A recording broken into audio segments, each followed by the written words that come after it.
We want to say thanks to Hometown Ticketing for their support. Hometown is the leading digital ticketing provider to schools and colleges. And if you go to hometownticketing.com, they're going to show you how to set up and sell tickets online, not just for athletic events, but things like school plays, concerts, school dances, even graduation. Go to hometownticketing.com. It's digital ticketing that offers more. We'd also like to thank Athletic Surveys by LifeTrack. Go to athleticsurveys.com. They're going to create a custom survey that lets you take the pulse of your players, your parents, your coaches, everybody in your program.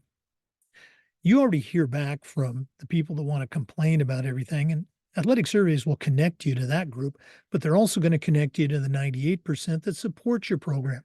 And that's a tremendously valuable tool to have when you're talking with a frustrated parent or your principal or your school board. Go to athleticsurveys.com. They're going to help you take the pulse of your athletic department. athleticsurveys.com. We'd also like to thank Snap Raise. Have you ever spent weeks and weeks with a fundraiser and then got little, if any, return? Stop right here. Go to snapraise.com. Hands down, the best online fundraiser out there. They also have a lot of other platforms that you can check out, like Snap Store, Snap Sponsor, FanX, but you'll find it all at snapraise.com. That's snapraise.com. We'd like to thank Vital Signs Wall of Fame for their support. Go to their website and check out their interactive touchscreen, that's right, touchscreen video consoles. It's a great way to showcase your school's tremendous history, also celebrate your school's proudest moments. That's vitalsignswalloffame.com. Mention the podcast, you'll get a nice discount. I want to say thank you to Home Campus. Home Campus is the official high school and state association management platform for us. It's also your one-stop for things like scheduling, athletic eligibility clearance, physicals, digital signatures, you name it. Home Campus does it. It's something I used as an athletic director every single day. Go to homecampus.com to get started. We'd also like to thank Sideline Interactive, indoor score tables and video boards. Go to sidelineinteractive.com, schedule a live web demo to see their scoreboards and their score tables in action. That's sidelineinteractive.com. We'd like to thank Huddle for their support. Go to huddle.com and change the way you see the game. As a football coach, I used Huddle for years. When I became an athletic director, I made sure that our school was a Huddle school, and our coaches just loved the tools that Huddle provided that let them coach our kids up to their highest level. Go to huddle.com. Join the 8 million users. Turn your school into a Huddle school. And we'd like to thank Gipper, the official social media graphic solution for the podcast. Go to Gipper.com. Their team is going to show you how to create world-class content to promote your athletes and celebrate your teams. Make your social media websites come alive. Gipper's used and trusted by over 3,000 athletic programs across the country. It's professional graphic design made simple. That's Gipper.com. Check them out today. Welcome back, everybody, to another segment of Teachable Moment with Dr. Mekia Troy. This is our weekly series where Dr. Mekia Troy, a certified master athletic administrator, she's a member of the national teaching faculty for the NIAAA, also the athletic director at Creekside High School in Georgia. Every week she gets to share her thoughts, her views on topics that athletic directors, coaches, and leaders face probably just about every day. So, Dr. Troy, welcome back. Always great to spend time with you. What do you have for our listeners this week on Teachable Moment? Thanks for having me. Well, today I want to revisit a topic that I was able to address at the 2022 National Conference in a workshop with Joe Roberts from Ohio, where we were able to discuss addressing fan behavior, a problem that is, well, I'll say a challenge that is universal. I mean, every level of athletics and probably across the country, across the world. Fans are making themselves a part of the game in a lot of ways, in a negative fashion, more so than just a supportive, positive fashion. So the National Federation provides a lot of resources with their bench bad behavior campaign. So some free things you can download if you hadn't done that as an athletic administrator.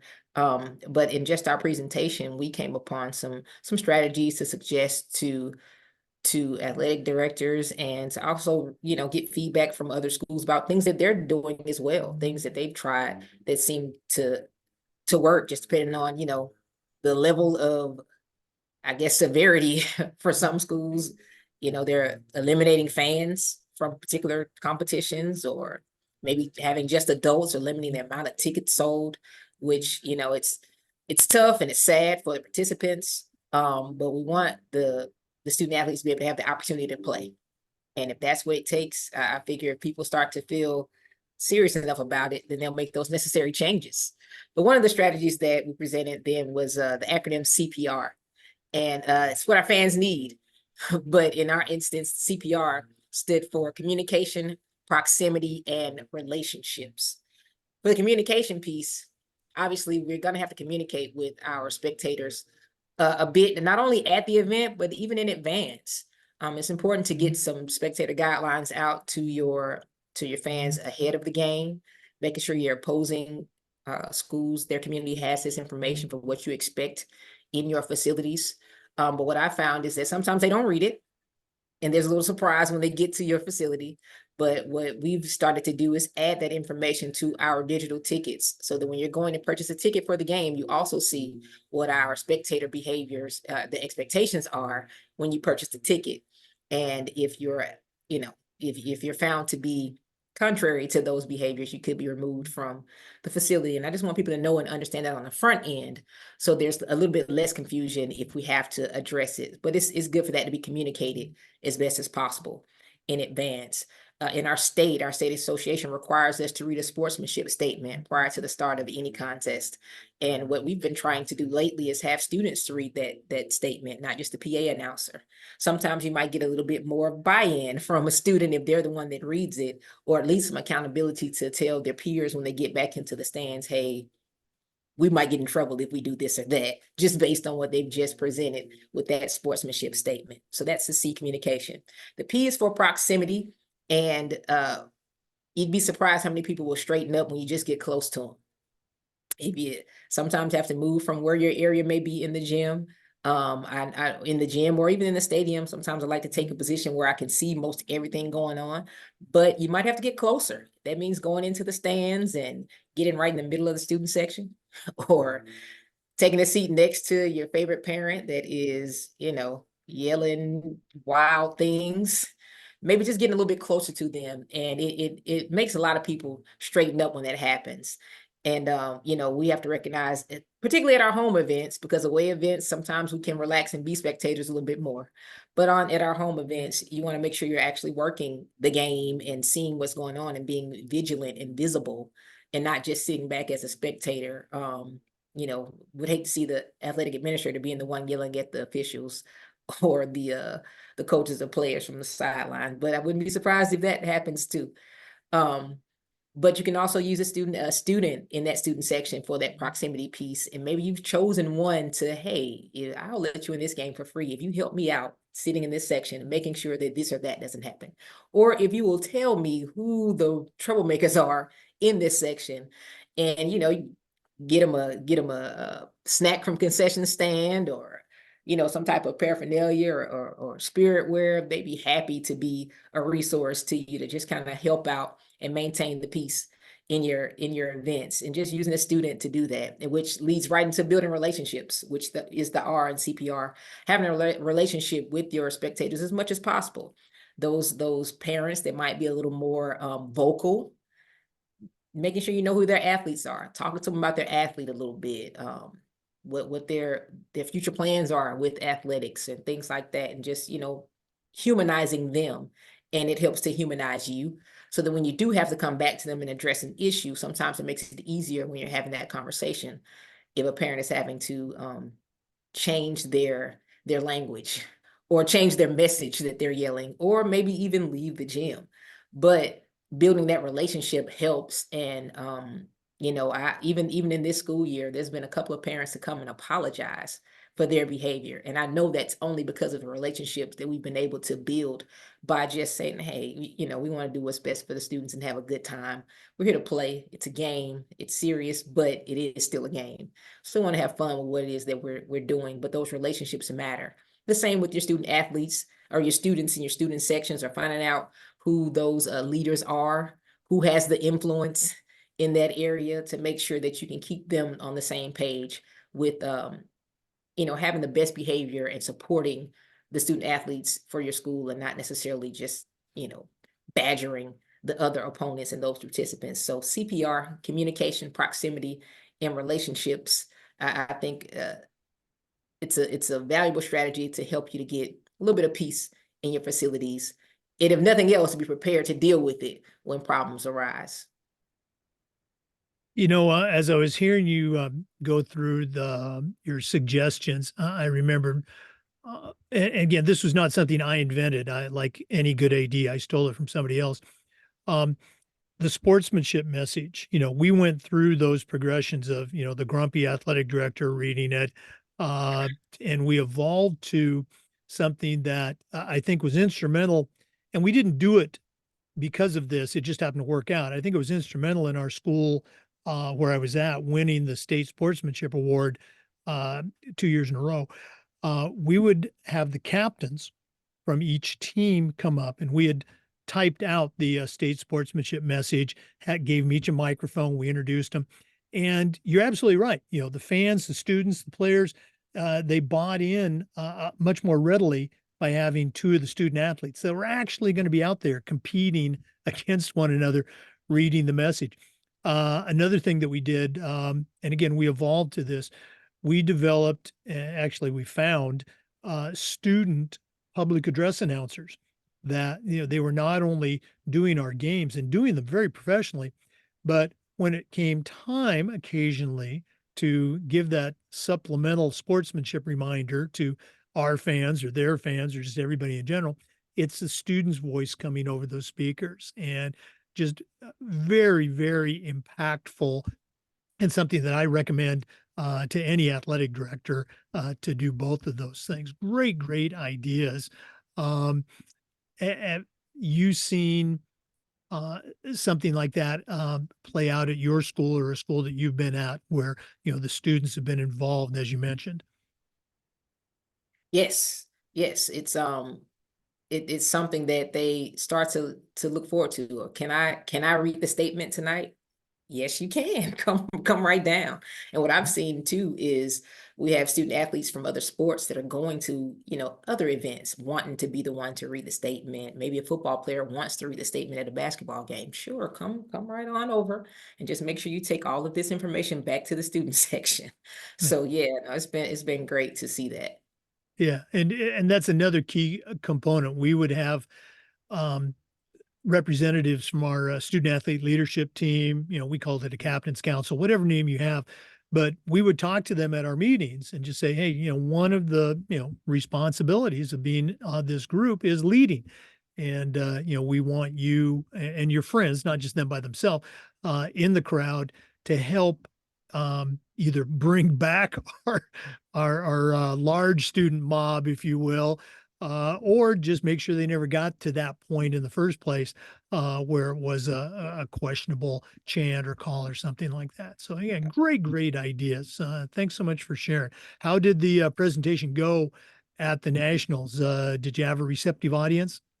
Very receptive audience. I think one of the most interesting things I found out about was, like, I think it was Wisconsin, where they would if they had to stop a game and remove all fans to continue, they would do that. And I thought, wow, that's something, just completely stop play and remove people from the facility completely, and just play with an empty gym if necessary to get through the event. I just thought that was something. Right. In one of the, we'll go ahead and wrap up with this because we could go on with this forever. In one of the Facebook athletic director groups, I think it might have just been high school athletic director, somebody, I want to say it was from Texas, posted a letter that the school principal had written to the parents, to everybody in the community, about that they had gotten a strike one from the officials association for fan behavior, and that if it got to strike two, or excuse me, if it got to strike three, that they would no longer officiate games. And what the principal was saying, we're at strike one. If we get to strike two, we are going to ban fans from coming to the games. We'll still play the games, but you won't be a part of it. And so it was a principle, putting that line in the sand, if you will. And it's too bad that it's come to that, but if people just can't self-control, those are the measures that we have to take. Right, right. It's unfortunate, but we want to play the games. Exactly. We're, as we all say, we're here for the kids. Well, again, as I mentioned, we could do this for forever and ever, but I know you're very busy. If one of our listeners want to find out a little bit more about some of these initiatives, how you make them work at your school, or just connect with you and add you to their network, what's the best way they can do that? You can find me on social media at Dr. Troy Me, DrTroyme, and same handle at Gmail for email. And Dr. Troy's information is also on the NIAAA membership portal if you're an NIAAA member. Dr. Troy, thanks again for sharing. Always a great time hanging out with you, and all the best as we move into spring sports. Thank you so much. I appreciate it. For our listeners, we appreciate you. And just a reminder, we upload these Zoom recordings to the Educational AD Podcast YouTube channel. We do this every single week. So come back next Thursday for another teachable moment, and just about every day for new content on the Educational AD Podcast. We'll see you next time. Before we go, we want to acknowledge our sponsors one more time. Once again, these are companies I used as an athletic director. You should be using them too. I want to thank Huddle. Go to huddle.com. You'll be amazed at all the things they can do for you and your program. We'd like to thank Gipper. Gipper's the official social media graphics solution for us. Go to Gipper.com. Start creating world-class content for your school social media. I want to thank Hometown Ticketing, the leading digital ticketing provider to schools and colleges. Go to hometownticketing.com. We want to say thanks to Snap Raise, the #1 best fundraiser out there. Go to snapraise.com for more information. We'd like to thank Vital Signs Wall of Fame. Check out their interactive touchscreen video consoles. That's vitalsignswalloffame.com.